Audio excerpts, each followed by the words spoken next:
J'avais vu quelque part cette technologie-là de Répartout, mais ma question est la plus simple, et de savoir pourquoi recourir à cette technologie alors que les problèmes de route de Kinshasa nécessitent une réhabilitation totale. Le gouverneur a fait un choix.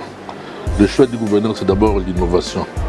L'innovation par rapport aux différents problèmes que nous rencontrons sur la voirie de la ville de Kinshasa. En fait, si nous avons des problèmes dans la voirie de la ville de Kinshasa, ça commence toujours par un nid de poule, donc par un petit trou. Si vous n'agissez pas sur ces petits trous risquent de devenir un nid de poule, puis après demain ça devient un grand trou et ça crée des désagréments au niveau de la circulation. Alors ce que le gouverneur a fait, c'est de l'anticipation par rapport à la cassure et à la détérioration des routes de la ville de Kinshasa. Réparoute, c'est l'entreprise.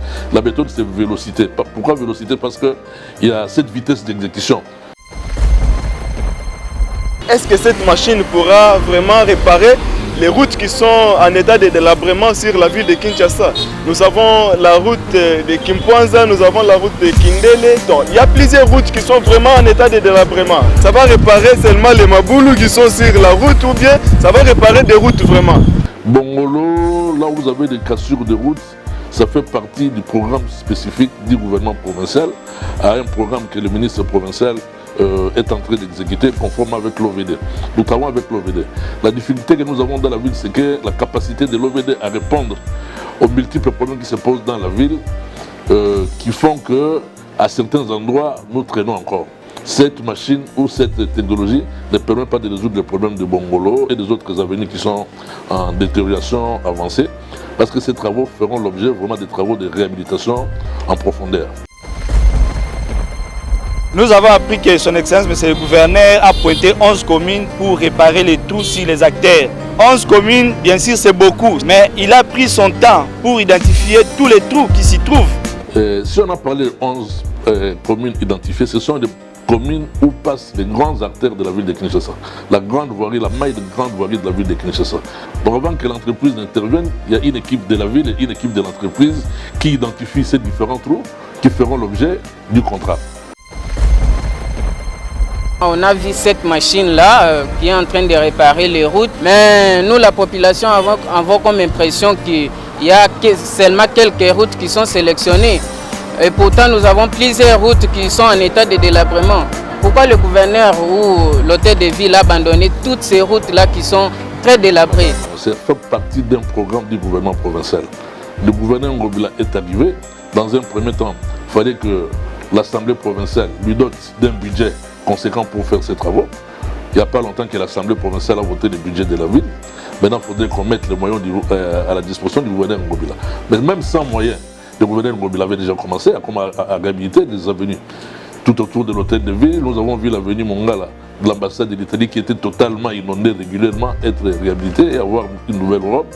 Nous avons été sur Victoire, où il y a une grande partie au niveau du rond-point Victoire qui était tout le temps cassé. Et cette fois-ci, on a décidé de faire un bétonnage. Nous avons bétonné cette avenue-là. Nous avons été sur Matete, devant le parquet, où il y avait une inondation impossible. Nous avons fait des travaux là-bas avec le gouverneur Ngobila. C'est pour vous dire que la volonté de bien faire existe. Je voudrais savoir, est-ce que le gouverneur ne peut pas acheter les engins? Le gouverneur ne peut pas acheter les engins au lieu de prendre les histoires là, c'est des réparateurs, tout ça.